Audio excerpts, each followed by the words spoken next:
Hey everyone, Walter Crosby, your host of Sales and Cigars. We've got another episode today with Bryan Clayton. Bryan is the founder of a second business called GreenPal. It's what it is an app, and he refers to it as the Uber of landscaping. So if you're a homeowner, you go to this app, you punch in your address, and you'll have opportunity to get quotes to get your grass cut, your bushes trimmed, your snow removal, all of that done, and you'll get estimates sent to you, and you get to pick. There's reviews on this app. It's a really great idea. Bryan tells a story about how he started his business. It's a real entrepreneurial story. We talk a little bit. He's got a great cigar story from Cuba. So. It's a true entrepreneur, a guy who's busted his butt for years and has a mission. And we talk about purpose and as to how your business can be part of your purpose. So go grab a cocktail, grab a cigar, strap in for another episode of Sales and Cigars. Thanks. So, Bryan, I really appreciate you taking a few minutes to jump on the podcast. Thank you. My pleasure. Thank you for having me on. It's great to be here. You're Tennessee boy, is that right? That's right. Yeah. Nashville, Tennessee, born and raised. I love that town. It's just there's energy there. There's a cool vibe. You got a Vanderbilt, and then the hockey. It's just it's got everything: culture, sports, music. Not too big, not too small. It's probably the only city in the world that owns a genre of music, which is kind of cool. It's definitely a great place to visit, great place to live. Yeah, we've gone there a couple of times, and just really nice people too. And great food. Yeah. So let's talk a little bit about. I want to get to your app GreenPal, but let's talk about before. You built a hell of a business, landscaping business, Peachtree. Can you tell us a little story about how you got there? Because that's not your typical average landscaping business. Yeah, I think there's maybe some sort of correlation between the least glamorous your business idea, the greater your odds of success. That certainly has been the case for me. I started mowing yards in high school as a way to make extra cash. My dad actually made me go mow the neighbor's yard one day. He said, "Get off your butt. I got a gig for you. You're going to go mow the neighbor's grass." Luckily, he did that. I made $20 and I was hooked. I was hooked ever since then. First thing I did is pass out a bunch of flyers all over the neighborhood. And by the end of that first summer, I had like 10 customers, and I stuck with this lawn mowing business that I had all through high school, all through college. And after I graduated college, I decided, hey, this could be my lane. I don't really want to be a lawn guy my whole life, but business ownership could be my lane to make something of myself. And so I made a little business plan, and over a 15-year period of time, just kind of hustled and built one of the larger landscaping companies in the southeastern United States. Ended up getting over 150 employees, 8 figures a year in revenue. And then in 2013, the business was acquired by a national organization. So growing that from like just me and a push mower to me and 90 trucks going out every day, I learned a lot about business. In many cases, the hard way, just through trial and error, but learned a lot about how to grow and scale a company. And then after I sold that company, I took some time off, maybe about a year off, and I got bored. And I thought, well, what am I going to do now?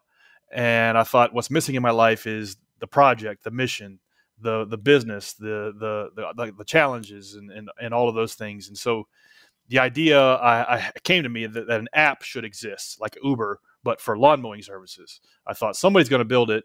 Might as well be me. And how hard could it be? And luckily, I didn't know what I didn't know. It's kind of naivete as an asset. But I recruited 2 co-founders, and we started working on the idea for GreenPal, which is the business I'm working on now.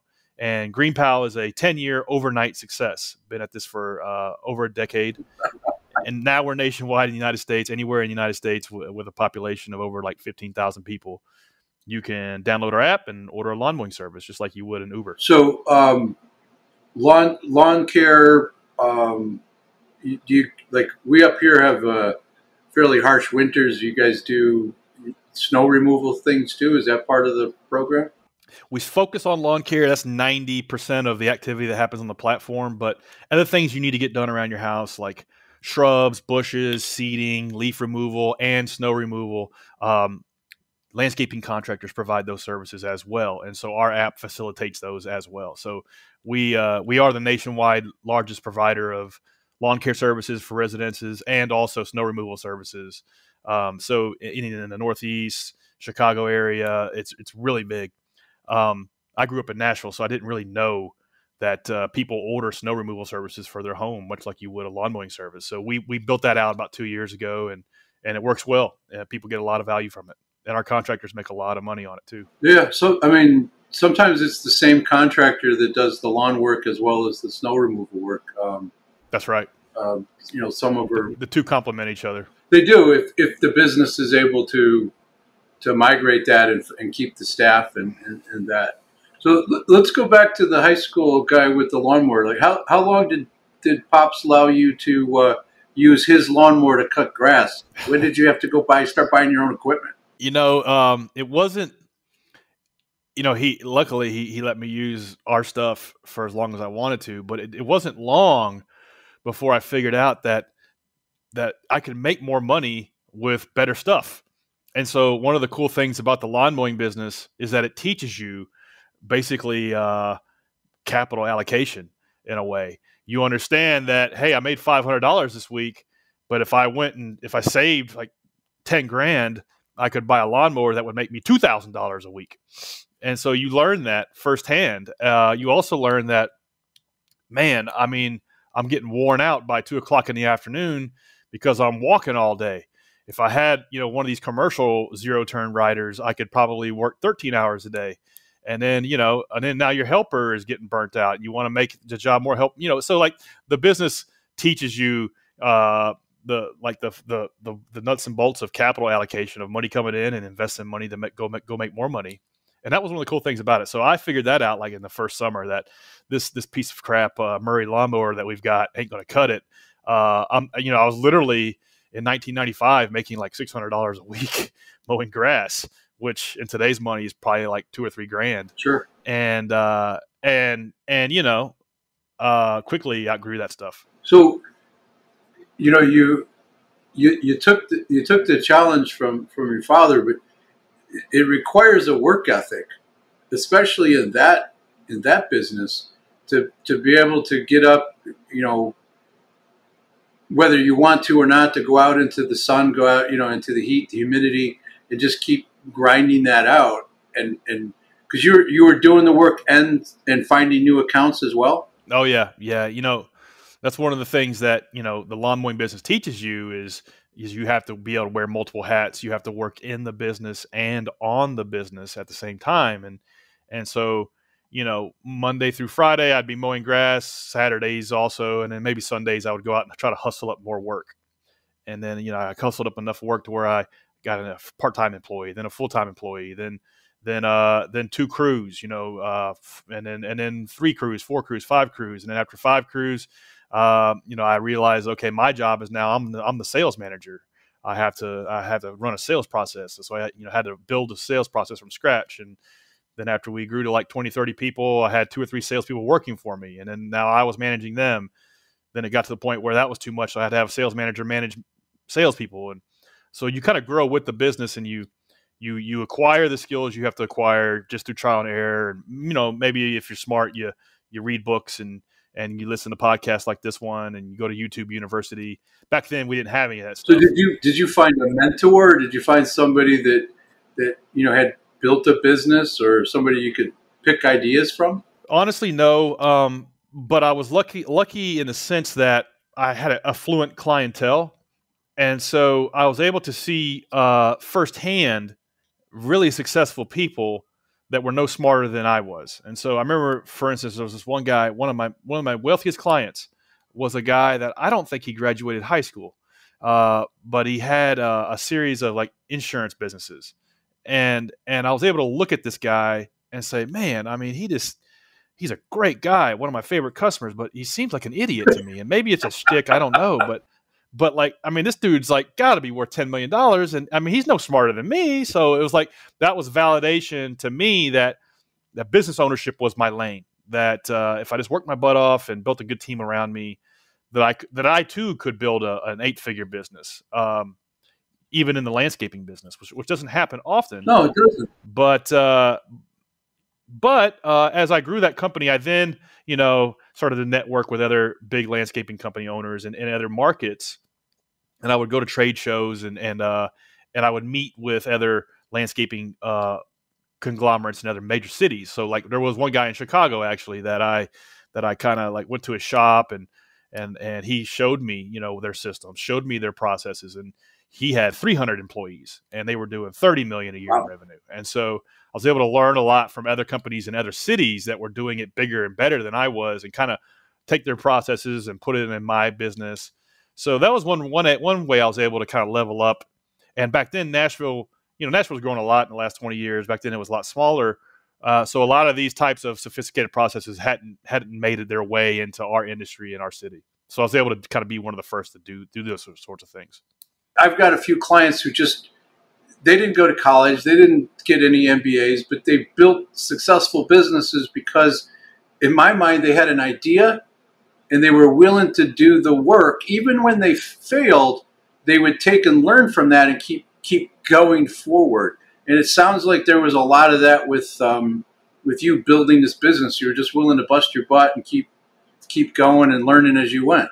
Yeah, you nailed it. I think that's one of the big things I've noticed from successful business owners and everybody else is that, yeah, they had an idea, but they also did something with it, and they took action in the face of uncertainty and just learned from their mistakes as they went.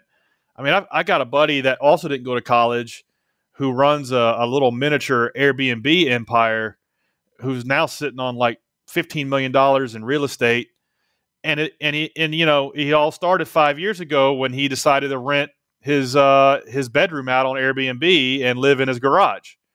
And, that little piece of action he took, and learning from that and snowballing it into something bigger, it's the action, because everybody's got ideas. It's the doing something with it, is what separates like true founders and entrepreneurs from everybody else. Yeah, there's taking the action, and I think sometimes what stops people from doing that is their fear of failing, and not everything doesn't always have to work. And I know I've owned businesses, I've had success, I've had failures. It's part of learning, and I think the lessons that I've learned from screwing something up or making a mistake are way more lasting than the ones that, I did something and it worked out great. It's just part of being successful. Yeah, which is almost never. Yeah, that's true. That is true. Yeah, almost looking at everything as like an experiment, really. It's like, I want to be in the real estate game, but I don't know the first thing about real estate. Well, okay, the first one is going to be a learner, and I'm just going to learn as much as I can and not run the risk of ruin doing it. And then I'll know more and I can do the second one and third one better. You really kind of have to look at it that way, is that it really is just one big experiment, and you're just learning and improving along the way. And, in running a business, you're responsible for other people as you build it, right? It's the part-time person, the full-time people, and you get to 150 employees. I mean, there's a level of responsibility there. But to me, that's like, yeah, it's responsible, but you're giving back. You're helping all of these families, provide housing and food on the table. I don't know, that to me, that's a source of pride and even a bigger driver than money, right? You're doing something for the community and helping. It's a source of purpose, I think. I think you're exactly right. And I read a book on psychology a couple years back, and this guy was talking about Viktor Frankl and Freud. And Freud was a philosopher and pontificated that pleasure came or happiness came from pleasure, and that humans were pleasure seeking, and that was really that all that humans were after was just seeking like the good life and pleasure. And then Viktor Frankl came along and said, no, that's not where happiness comes from. Happiness comes from purpose, having a mission in life, having a real reason to get out of bed. If I didn't get out of bed in the morning, why does it matter? And so I think looking at it that way, like my purpose is what makes me happy in life. Your business can be the answer to that question. It can be the purpose of why you get out of bed in the morning. Always has been for me the last 22 years. That's why I do what I do, is because there's employees that count on me. There's stakeholders that count on me. There's business partners. There's customers. There's all of these people that get value from the project that I'm a part of.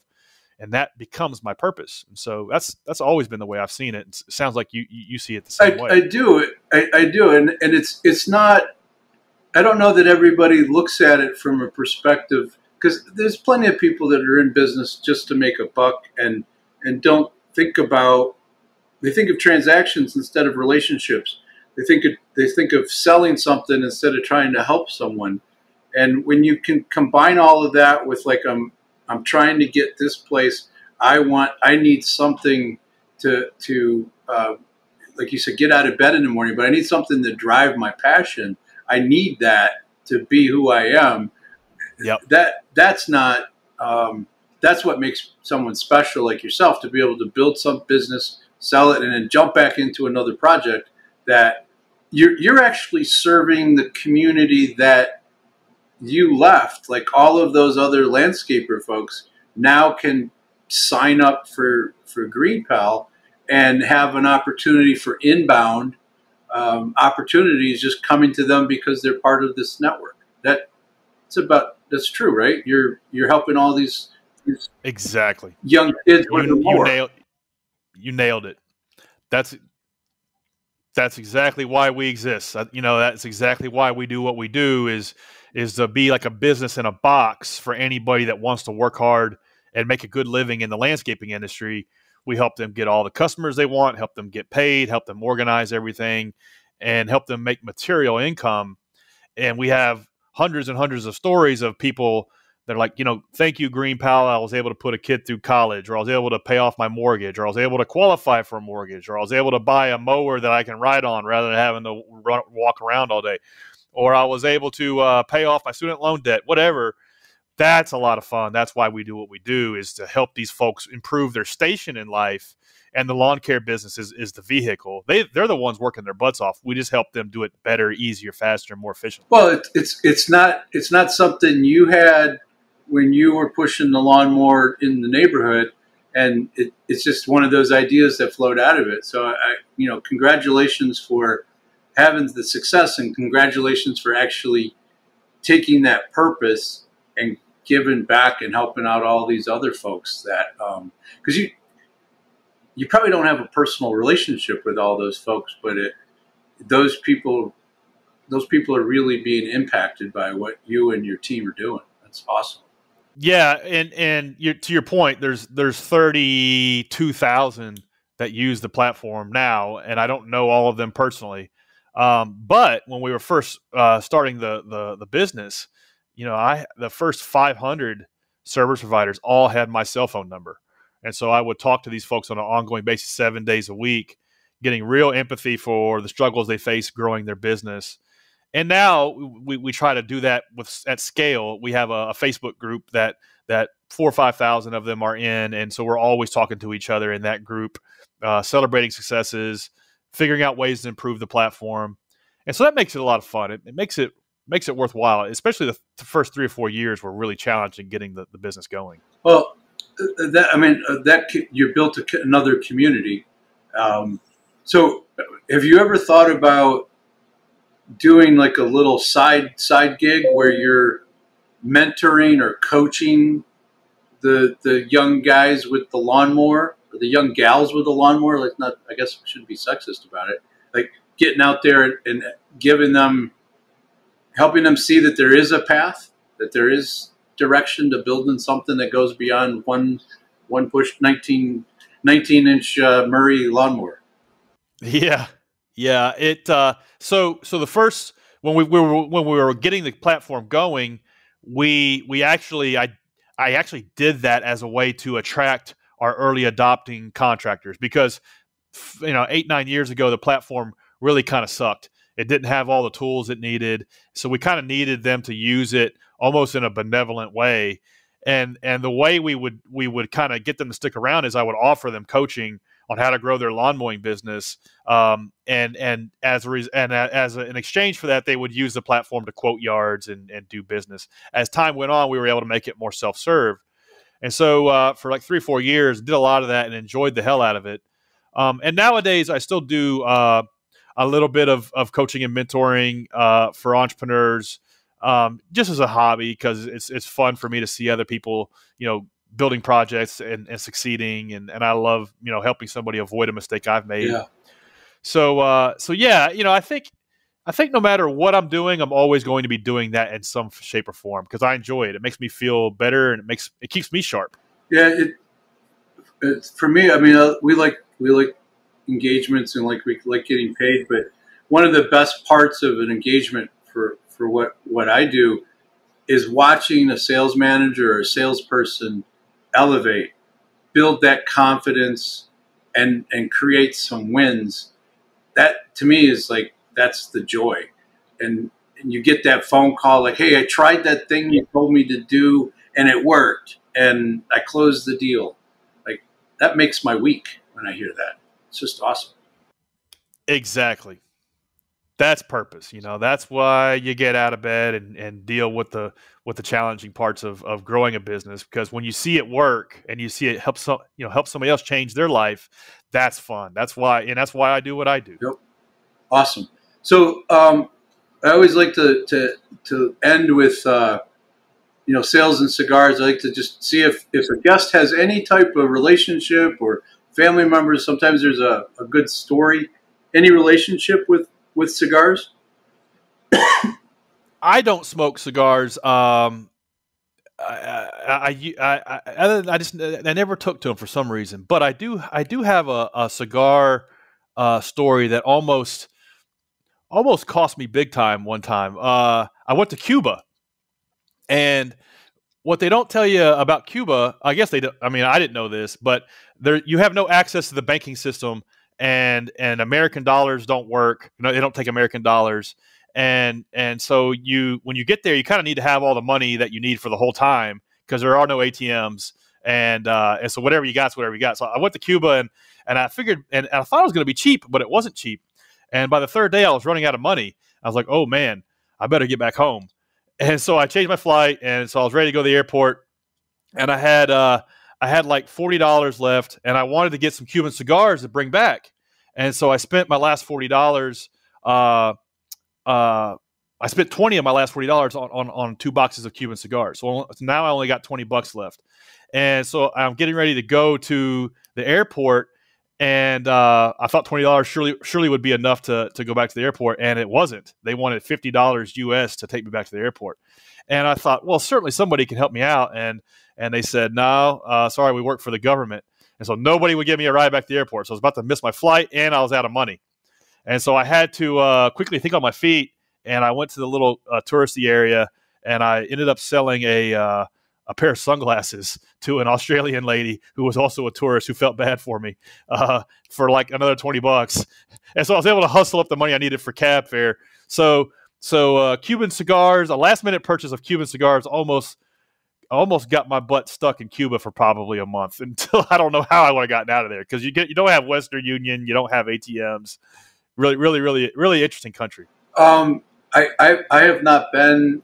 I have relatives who immigrated and got out of there before Castro took over, but I could not imagine being stuck in Cuba without any money, and that wouldn't end well. I don't think. Yeah. No money. Credit cards don't work. No ATM. No Western Union. So the implications were serious. Yeah. But I made it highly motivated to go sell some sunglasses and other things to get you out of there. That's a good story. I appreciate that. So again, thanks. We're going to have in the show notes how to get connected to the website. But for somebody who's a landscaper that's looking to, they just go to the website and they can sign up, and people that are looking to get their lawns taken care of, they do the same thing. They just punch in their address. Is that how it works? That's right. Yeah. So if you're a contractor and you want to use the platform to grow your business, just go to the homepage, greenpal.com, scroll to the bottom, click apply as a vendor. And then if you're a homeowner, just go to the webpage, click the big orange button at the top, pop your address in, you'll get free quotes, and you can hire them from there. Awesome. You make it really, it really kind of is the Uber of the landscaping space. And when they started, they had trouble with their app. It took them a while to get that rolling properly. So, but that guy was an asshole, and you don't seem like, that's right. You don't seem like an asshole, so I think you can have an easier time with it. So, anyway, but yeah, he's definitely an interesting character. yeah, I watched that movie, and if that's at all like the truth, sometimes people succeed despite themselves. It's just, we'll leave it there for now. Bryan, really appreciate, great story, great product. Thank you very much. Walter, thanks for having me on. I enjoyed it. Thank you for listening to Sales and Cigars with Walter Crosby of Helix Sales Development. For more on sales and cigars, remember to like, share, and subscribe. Sales and Cigars, produced by thepodcastproshop.com.